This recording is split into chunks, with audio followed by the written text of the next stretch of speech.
Hi everyone, welcome back to shine classes. First of all good evening to everyone. कैसे हैं friends? I hope बहुत अच्छे होंगे।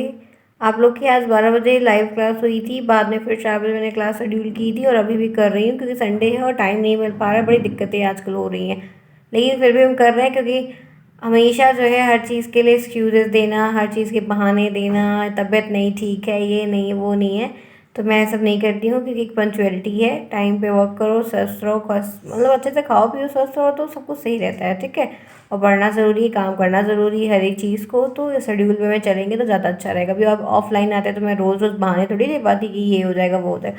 तो कल मुझे टाइम नहीं मिल पाया और आज लोग काम लगे हुए हैं घर में, जिसकी वजह से आपको कट पिट की आवाज़ आती रहेगी। लेकिन मैंने भी कल बहुत ज़्यादा था, इस वजह से बिल्कुल भी वो ड्रिलिंग का थोड़ा बहुत काम है, उसकी आवाज़ बहुत ज़्यादा होती है, इसलिए मैंने कहा कल बंद कर देते हैं, आज यहाँ पर कर ले रहे हैं। ठीक है, चलिए।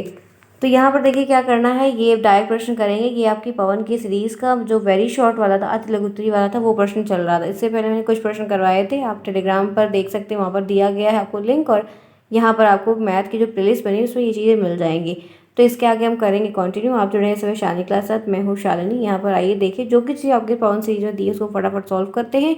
फिर आगे आपके आज तो ये मैथ हो रहा है, फिर ऐसे जितने टॉपिक्स आप लोगों ने यहाँ डाउट क्लास में जो भी बताए थे, ये सारी चीज़ें यहाँ पर मैं आपको, आपका जेंडर वो वाला क्या कहते हैं, प्रॉफिट क्लास वाला आपने बोला, इंटरेस्ट वाला बोला है, तो वो थोड़ा हम और करवा देंगे।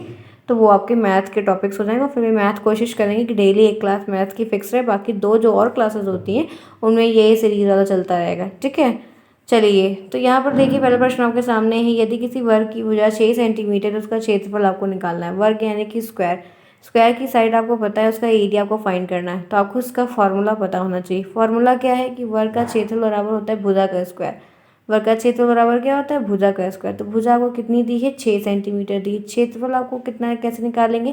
क्योंकि आपको पता है कि वर्ग के क्षेत्रफल का सूत्र होता है भुजा का स्क्वायर, यानी कि 6 का स्क्वायर करेंगे तो 36 आएगा। तो बहुत ही आसानी से बिना सॉल्व के ये उंगलियों पर निकलने वाला प्रश्न था, जो कि 1 नंबर का यहाँ पर आपको मिल गया, और 1 नंबर भी आपको यहाँ पर आसानी से मिल गए। आगे बढ़ते हैं, इसी के साथ देखते हैं दूसरा, x+5 का होल स्क्वायर का मान आपको पूछा है, तो इससे आप क्या समझ रहे हैं? x+5 का होल स्क्वायर का आपको एक सोल्यूशन सॉल्व करना है, तो आपको कहीं ना कहीं ये दिमाग में आ रहा होगा कि a+b का होल स्क्वायर कुछ ऐसे ही दिया था, तो सेम वैसे करना है। a+b का होल स्क्वायर फॉर्मूला क्या होता है? ये मैंने आपको बहुत बार भेजा, A square plus B square plus 2ab। तो ए स्क्वायर का मान x की वैल्यू a मान लो, b की वैल्यू 5 मान लो, तो ए स्क्वायर प्लस 2ab प्लस 5 का स्क्वायर। इसको सॉल्व कर दो तो 5 का स्क्वायर 25, 2 पंचे 10, और ये x का स्क्वायर यहाँ पर आपका हो जाएगा। यहाँ तक क्लियर है? समझ में आई बात? a+b का होल स्क्वायर। एक बात आपको ध्यान क्या रखनी, सीरीज करने से क्या प्रॉफिट है? प्रॉफिट ये है कि a+b का होल स्क्वायर का फॉर्मूला आपको पता है, सेम उसी तरीके से दिया। अब ये चीज़ आपको समझनी होगी। अब ये सोचेंगे कि मैम हमको नहीं समझ में आ रहा, आप बता रही, तो ऐसा नहीं होगा। आपको प्रैक्टिस करेंगे तो चीज़ें आएंगी। एक बार जैसे ये फिक्स हो गई कि a+b का होल स्क्वायर पूछा है, तो a+b का होल क्यूब भी पूछ सकता है। a-b का होल स्क्वायर वाले फॉर्मूले पे भी ऐसा सवाल देके पूछ सकता है, तो इस बात को ध्यान रखिएगा कि किस तरीके से बन जाएगा क्वेश्चन। नेक्स्ट देखिए, आपको ये एक एचसीएफ निकालने को दिया है, जिसको कहते हैं मासा, हाईएस्ट कॉमन फैक्टर। एलसीएम और एचसीएफ निकालना जरूर आना चाहिए, क्योंकि पूरे सिलेबस में आपको एचसीएफ और एलसीएम से संबंधित 1-2 प्रश्न तो डेफिनेटली मिलने ही मिलने वाले हैं। अब हमको इसमें निकालना है एचसीएफ, यानी कि 13, 39 और 273 का मासा निकालना है। कैसे निकालेंगे? हमेशा मासा जब भी निकालना हो तो सबसे पहले जिस संख्या हमको दी रहती है, इसका मासा हम निकालते हैं, वो हमें ये देखना रहता है कि वो अरेंज है या नहीं। तो हाँ, ये वाली जो संख्या हमको दी है, जिसका मासा हमको निकालना है, वो अरेंज है, क्योंकि 13 छोटा है, असेंडिंग ऑर्डर में होना चाहिए, यानी कि आपको छोटे से बड़े के क्रम में। तो आप क्या करेंगे, सबसे पहले जो 13 से बड़ी संख्या उसमें आप भाग देंगे 13 से। तो 13 3 39 होता है, ये कट जाएगा, यहाँ पर क्या बचेगा 13। अब इसी 13 को उठाकर आप 273 में फिर से भाग देंगे। तो ये आपको कितनी बार में जाएगा, आप लेके जाएंगे 273 है, 2 बार में लेके जाएंगे, 13 दूना 26 हो जाएगा। क्यों? करेक्ट है। आपका 1 बचेगा, ये 13 उतर जाएगा, 13 का नाम 13, यानी कि यहाँ पर 13 आया। तो इसी वजह से इसमें भी 13 है, इसमें भी 13 है, ये नहीं, मतलब ये यहाँ पर जो हमको बचता है वो हमारा मासा कहलाता है। तो ये आपका 13 निकल कर यहाँ पर एलसीएम एचसीएफ आ गया। तो एलसीएम और एचसीएफ जब भी हो, ध्यान से नहीं आता है, कुछ टॉपिक्स ऐसे होते हैं मैथ में जो आपको करने ही करने हैं, जिससे नंबर मिल सकता है, उसको आप आसानी से, वो चीज़ आपकी कंठस्थ होनी चाहिए। क्लियर? आगे बढ़ते हैं, इसी के साथ देखते हैं नेक्स्ट प्रश्न। नेक्स्ट क्या है, राकेश एक नाम का लड़का है जो 65 अंक जो है वार्षिक परीक्षा में पाए, जो एनुअल एग्जाम होता है उसमें उसके 100 में से 65% नंबर है। यदि जो पूर्णांक था वो 500 का रहा हो तो राकेश को कितने अंक मिले। अगर जो टोटल पूर्णांक रहता है वो 500 का था और उस 500 में से कितने नंबर मिले जो राकेश का 65% बना हुआ है। परसेंट के क्वेश्चन से प्रश्न आपको आते हैं और ये प्रतिशत परसेंट वाले जो मार्कशीट और नंबर वाले होते हैं वो भी ज़्यादा आते हैं, तो इनको ध्यान रखिएगा। कैसे करेंगे, नंबर कैसे बताएंगे कि राकेश को जो 65% मिला है, आपको पता है कि उसको 65% मिला है, लेकिन 65% 500 का कितना होता है ये नहीं मालूम है, तो कैसे लगाएंगे। कुल प्राप्त कितना प्राप्त है 65%, पूर्णांक कितना है 500 का, तो 500 का 65% आपको बताना है क्या होगा। तो आप क्या लिखेंगे आराम से, 500 गुणे 65/100, ये 0 से 0 कैंसिल हो जाएगा और 65 से आप 5 जब गुणा करेंगे तो ये 325 है, यानी कि जो 65% अंक बना हुआ है तो ये यहाँ पर आपको इसको 325 नंबर जो है 500 में मिला हुआ है। आगे चलते हैं, अगर ये 350 होता तो ये 70% हो जाता। आगे बढ़ रहे हैं, नेक्स्ट देखते हैं यहाँ पर क्या होगा। समीकरण एक दिया है, एक इक्वेशन के सवाल भी दिए हैं, फटाफट करते जाइए, नोट डाउन करिएगा, चाहे आपके पास बुक नहीं होगी तो, या आप भी लगाने का प्रयास करें, क्योंकि मैथ बिना प्रैक्टिस के कभी आएगा नहीं। क्लास पसंद आ रही है तो लाइक करना बिल्कुल भी ना भूलें, जिन्होंने क्लास को अभी तक लाइक नहीं किया हो। अब देखो क्या है, एक इक्वेशन का सवाल दिया है 3x - 5 = x+5। कैसे सॉल्व करेंगे इसको, बहुत आसान है। इस जैसे ये इक्वेशन वाले जो सवाल रहते हैं इनको कैसे सॉल्व करते हैं, जो चर राशियाँ होती हैं उनको एक साइड करते हैं, यानी कि जो वेरिएबल नंबर्स होते हैं उनको एक साइड करते हैं, कांस्टेंट नंबर को एक साइड करते हैं। तो वेरिएबल यहाँ पर 3x है और x है, इनको एक साइड कर दो, और नंबर जो कांस्टेंट वैल्यूज होती हैं, जो फिक्स्ड हैं, जो चेंज नहीं होंगे, उनको एक साइड कर दो। तो आप इसको क्या लिख सकते 3x - x, क्योंकि यहाँ पर जो x है वो प्लस में इधर आएगा तो माइनस में हो जाएगा, और ये यहाँ पर 5 माइनस में यहाँ पर जाएगा प्लस में हो जाएगा। इज इक्वल टू के आर पार कोई चीज़ें चेंज होती हैं, अगर माइनस है तो प्लस, प्लस है तो माइनस हो जाता है, ये बात पता होनी चाहिए। मैंने क्या कहा कि अगर माइनस है तो इक्वल टू उधर जाएगा तो प्लस हो जाएगा, और प्लस है तो माइनस हो जाएगा। तो यहाँ पर क्या बचेगा, 2x बचेगा, 3 और फिर ये 8 हो जाएगा। अब ये x की वैल्यू निकालने के लिए हम 8 में 2 से भाग देंगे तो 4 आएगा, यानी कि जो समीकरण आपको ये दिया गया था इसका मतलब यहाँ पर 4 है। अब आप क्या करिए, इसको चेक करना हो, इसे यहाँ तक आप छोड़ देंगे, नंबर आपको पूरा मिल जाएगा, क्योंकि मैथ में स्टेप मार्किंग कॉपी चेक की होती है तो नंबर मिल जाते हैं। अभी आपको चेक करना है कि आपका सही है कि गलत है। तो ये जो x की वैल्यू 4 आई, यहाँ पर ले जाकर रख दीजिए और यहाँ पर ले जाकर रख दीजिए, आपका आंसर आराम से निकल कर आ जाएगा। यहाँ पर आप रखेंगे तो ये क्या हो जाएगा, 12 हो जाएगा, 3 चौक 12 होता है ना, तो 12 - 5 बराबर x, यहाँ पर क्या हो जाएगा 4 + 3, तो ये आपको क्या हो जाएगा 4 3 7 हो जाएगा, और 12 में से 5 माइनस करेंगे तो 7 हो जाएगा। तो ये 7 = 7 हुआ कि नहीं, आपका x का मान 4 जो आया ये सही है कि नहीं। इसी तरीके से ये आपको चेक करने का मैंने बताया कि आप अपने समीकरण को चेक कर सकते हैं कि जो x का मान आपने निकाला वो आपका करेक्ट है या नहीं है। आगे देखते हैं, सभ्यता के विकास के लिए संख्याएं क्या कहलाती हैं। तो सभ्यता के विकास में गिनती की संख्याएं जो है वो प्राकृतिक संख्याएं कहलाती है। इस तरह के थ्योरेटिकल प्रश्न आपको देखने को मैथ में नहीं मिलने वाले हैं। आगे चलिए, तो यहाँ पर देखते हैं, ये हमारे ख्याल से किसी प्रश्न का बचा हुआ पेज का है, जिसमें से 21, 32 और 36 का आपको अपवर्ड तक बताना है। तो ये देखिए 36 का हाईएस्ट यहाँ तक गया है, 1 2 3 4 6 9 12 18, 32 का 1 2 3 4 6 16 32, 21 का 1 3 7 1 बचा हुआ है। अपवर्तक किसे कहते हैं, जब हम 12 को, अपवर्तक क्या होता है, जब हम 12 को मतलब डिवाइड करते हैं। तो सबसे अपवर्तक की बात में एक बात बहुत अच्छी क्लियर है कि 12 से बड़ा अपवर्तक नहीं हो सकता है, 12 से 12 होगा, 12 से बड़ा है, 12 से बड़ा कभी नहीं होगा, छोटा ही हो सकता है। तो 12 से अपवर्तक का मतलब है कि 12 जिससे जिससे कट जाए। तो आपको ये बात पता है कि हर एक संख्या खुद से कटती है और 1 से कटती है। तो 12 के अपवर्तक में विभाजित है, तो 12 का नंबर 12 है, 6 से कटेगा, 4 से कटेगा, 3 से, ऐसे ऐसे करके नंबरों से कटेगा। तो ये अपवर्तक है जो आपको 12 का लिखना होगा, ये आप बता सकते हैं उदाहरण देकर। नेक्स्ट देखिए, अपवर्त यानी कि गुणज। अपवर्त किसे कहते हैं, यानी कि 3 × 6 = 18। यहाँ पर 3 और 6 जो है वो अपवर्तक है और 18 जो है वो अपवर्त है। 3 और 6 किसका अपवर्तक है, 18 का अपवर्तक है, ठीक है, 18 का अपवर्तक, 18 अपवर्त का, 3 और 6 जो है वो अपवर्तक है। परिभाषाएं बहुत कम आती हैं, जल्दी परिभाषा मैथ में लिखने को नहीं आती। आगे देखते हैं, नेक्स्ट टॉपिक है समापवर्तक क्या है। हम जानते हैं कि गुणनखंड को अपवर्तक कहते हैं, और इस प्रकार की संख्याएं 48 64 72 यहाँ पर दी गई हैं। तो 48 का देखिए, ये 48 तक हाईएस्ट है, फिर उसके बाद ये पूरा ये सारे नंबर 48 को काट देंगे, 64 है यहाँ तक हाईएस्ट है, ये जितने नंबर दिए 64 को काट देंगे, 72 हाईएस्ट है, ये जितने नंबर दिए 72 को काट देंगे। तो 48 64 72 ये यहाँ पर दिया हुआ है। उपरोक्त में से कौन सा समान है, सब कुछ समान दिया गया है, तो आपको ध्यान रखना है कि इन तीनों में 2, 4, 6, 8 जो है वो समान अपवर्तक है और समान अपवर्तक को ही समापवर्तक कहते हैं, क्योंकि 2 वाली जो चीज़ें हैं वो बार बार आई हुई हैं, 4 वाली भी चीज़ें जो है वो बार बार आई हुई हैं, आपको 8 भी तीनों में बार बार आया हुआ है। ध्यान रखना है 6 जो है वो 2 में है लेकिन 64 में नहीं है। तो यहाँ पर ये समापवर्तक की जो बातें इन तीनों में कही गई हैं वही संख्या होती है जो तीनों में बराबर पाई जाती है। आगे बढ़ते हैं, समापवर्तक किसे कहते हैं? हम जानते हैं कि समान अपवर्तकों को समापवर्तक कहते हैं। जैसे 3, 6, 9, तो 3 में 18 तक गया, फिर 6 का पूरा गया, 9 का गया। तो यहाँ पर आप देख रहे हो कि 18 18 ही समान है तीनों पदों में। आगे चलिए, निम्नांकित संख्या में प्रथम 5 गुणज लिए। तो 3 के गुणज कितने हैं? मतलब 3 गिनती 5 बार लिखनी कि 5 टर्म तक किससे कट रही है? 3 से, 6 से, 9 से, 12 से, 15 से। 4 के गुणज की अगर बात करते हैं, ये आएगा, ये इंपॉर्टेंट है, तो लिखने को आ सकता है। एक एक संख्या, दो संख्या, तीन संख्या का भी। तो 5 के गुणज की बात 5 से कटेगा, 10 से कटेगा, 15 से, 20 से, 25 से। 9 की बात है, 9 से कटेगा, 18 से कटेगा, 27 से, 36 से, 45 से। तो इस तरीके से आपको गुणज लिखना होगा। आगे चलते हैं, इसी के साथ देखते हैं 7 के सभी अपवर्त ज्ञात कीजिए जो 100 से कम है। 7 के पूरे अपवर्त बताने। तो यानी कि अपवर्त का मतलब क्या है कि 7 आपको पूरी टेबल पढ़ देनी है। तो 7 का 7, 7 दूनी 14, 7 21, 7 चौक 28, 35, 42, 49, 56। तो 7 जिससे जिससे कट रहा है, मतलब जिससे कट जाएगा वहाँ तक अपवर्तक आपको 100 से कम तक का लिख देना है। तो बस 7 की टेबल पढ़ दीजिए, आपको अपवर्तक निकल कर आ जाएगा। 100 तक बोले तो 100 तक पढ़िए, 1000 तक बोले 1000 तक पढ़िए, 200 तक बोले 200 तक पढ़िए, आपको पूरे आंसर आपके निकल जाएंगे। और 7 का ही नहीं, किसी भी संख्या का निकल जाएगा।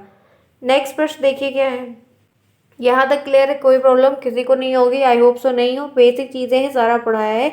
जो भी आप लोगों में से लेट क्लास ज्वाइन किया है, नहीं पढ़ा है, टेलीग्राम ज्वाइन करिए, वहाँ से नोट्स ले लीजिए, पढ़ लीजिए, कर लीजिए। और यहाँ पर भी पुराने क्लासेस प्लेलिस्ट में बनी हुई, वहाँ से देखना स्टार्ट करिए। तो चीज़ें ये ज़्यादा समझ में आएंगी, क्योंकि हम सिर्फ रिवीजन कर रहे हैं। तो एक बार मैं वहाँ समझाऊँ, फिर यहाँ समझाऊँ, इससे अच्छा है कि मैं क्लास में समझाई हूँ हर बात। आप जाइए वो वीडियोस को देखिए, तो क्लास के टॉपिक समझ में आ जाएंगे, फिर ये क्वेश्चन आपको समझ में आ जाएगा। और मोस्टली बच्चों को सबको समझ में आ रहा है, क्योंकि बहुत सारे बच्चे तब से क्लास को अटेंड कर रहे हैं, तो उनके टॉपिक नहीं मिस होंगे। क्लियर? चलिए, जिन्होंने क्लास को लाइक नहीं किया फटाफट लाइक करो, फिर आगे बढ़ते हैं। कम ऑन, फटाफट लाइक करिए। ये मैथ की पवन की सीरीज चल रही है, उसके बाद राधन की भी करेंगे एक क्रम में। देखिए, नेक्स्ट प्रश्न है कि 496 के सभी अपवर्तकों को लिखिए उदाहरण सहित। यह एक संपूर्ण संख्या है, इसको भी दर्शाइए। मतलब जितने अपवर्तक लिखेंगे उनको जोड़िए, तो आपका वो अब रिजल्ट आना चाहिए। तो ये 496 का अपवर्तक 1, 2, 4, 8, 16, 31, 64, 124, 244, 48 और 996 सबको ऐड करिए। तो उसके बाद ये आपका यहाँ पर आंसर, मतलब ये आपको यहाँ पर देख रहे हो, तो बराबर इतने के निकल रहा है, आप इतना काट दोगे। तो देखो, ये जो प्रश्न आपको दिए गए हैं ना, ऐसे कोई भी प्रश्न नहीं आएंगे, सिर्फ सिंपल सिंपल पूछेगा। जो ये थ्योरेटिकल सेक्शन वाले हैं, इनसे कुछ भी बात परेशान होगी या कोई ये आएगा नहीं है, कुछ नहीं। अपवर्तक क्या होता है पता होना चाहिए, समापवर्तक क्या होता है, अपवर्त क्या है, समापवर्त क्या है, परिभाषा पता होनी चाहिए। लिखने को बहुत कम आती है, और आपको नंबर जैसे दिया गया है वो निकालने को ज़्यादा टफ लेवल के प्रश्न आते हैं। ये छोटे छोटे इतने आसान नहीं आते। अब एक यहाँ पर भाज्य और अभाज्य के बारे में, प्राइम और नॉन प्राइम नंबर। वे नंबर जो एक और स्वयं से कटते हैं, बाकी किसी से नहीं, तो आपके नॉन प्राइम होते हैं, मतलब आपके अभाज्य संख्याएं होती है। भाज्य संख्याएं वो होती हैं जो स्वयं एक के अतिरिक्त सभी संख्याओं से कटती हैं। ठीक है, ध्यान रखिएगा। 9 के अभाज्य गुणनखंड बताइए। तो ये एक प्रश्न आया है सिंपल सा, इस तरीके का प्रश्न बनेगा। थ्योरी वाले नहीं बनते हैं, मैथ है, थ्योरी का सेक्शन नहीं है। तो 9 के अभाज्य गुणनखंड की बात होगी तो 3 इंटू 3 होगा। आगे चलते हैं, नेक्स्ट देखिए। यदि किसी संख्या के अभाज्य गुणनखंड 2, 2 और 3 है तो संख्या बताइए। तो आराम से लिख देंगे, 2 गुणे 2 गुणे 3 बराबर ये 12।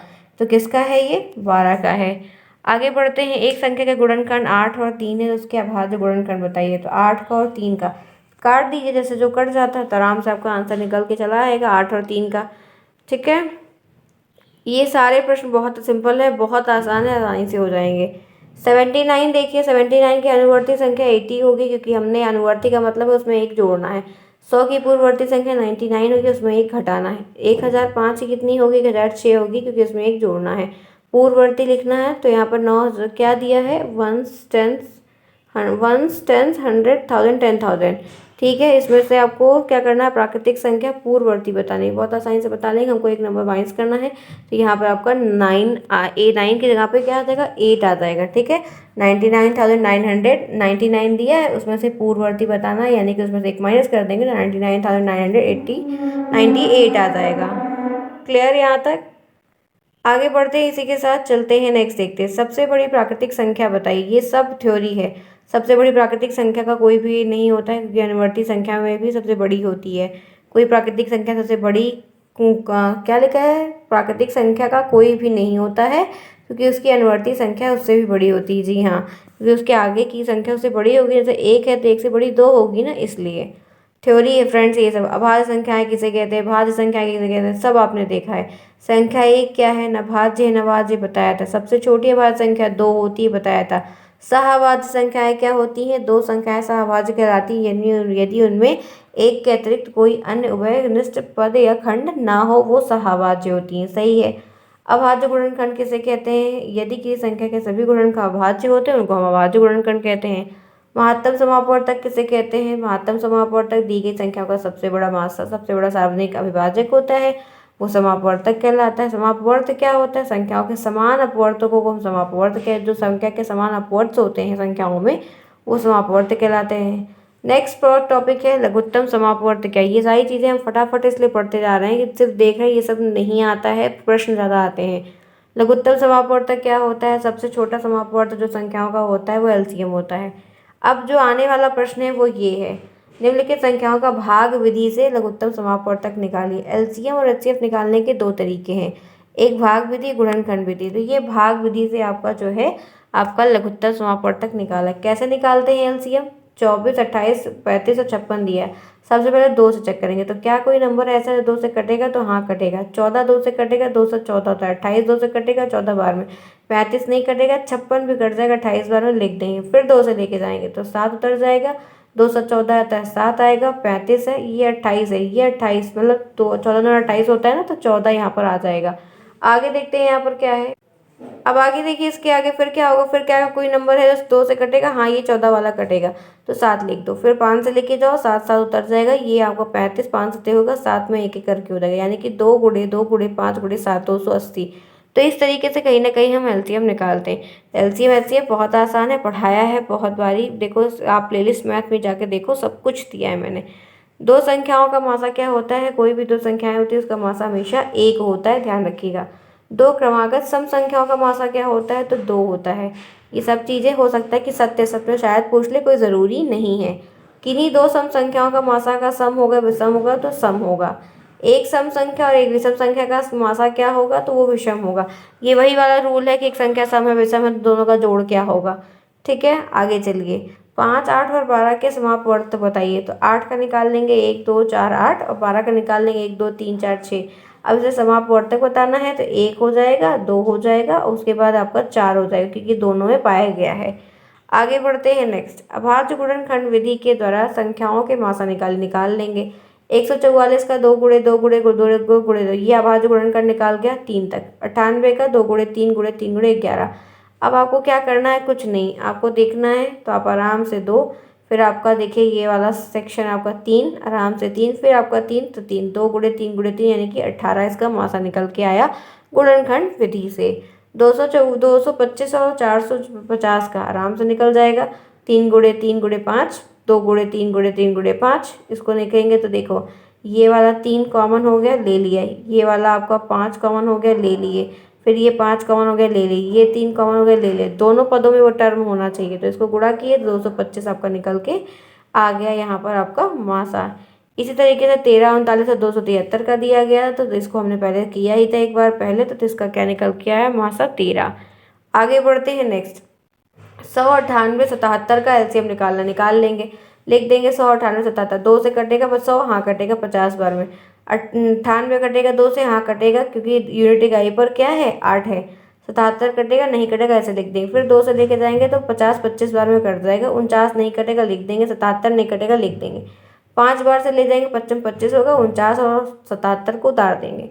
फिर 5 से ले जाएंगे तो 5 करना 5, 49 77, 7 बार में ले जाएंगे तो ये आपका जो है 7 7 49, ये 11 बार में। फिर 7 से ले जाएंगे तो यहाँ पर 7 7, और ये आपका 11 उतर जाएगा। एक भी 11 बार ले लेंगे, एक 11।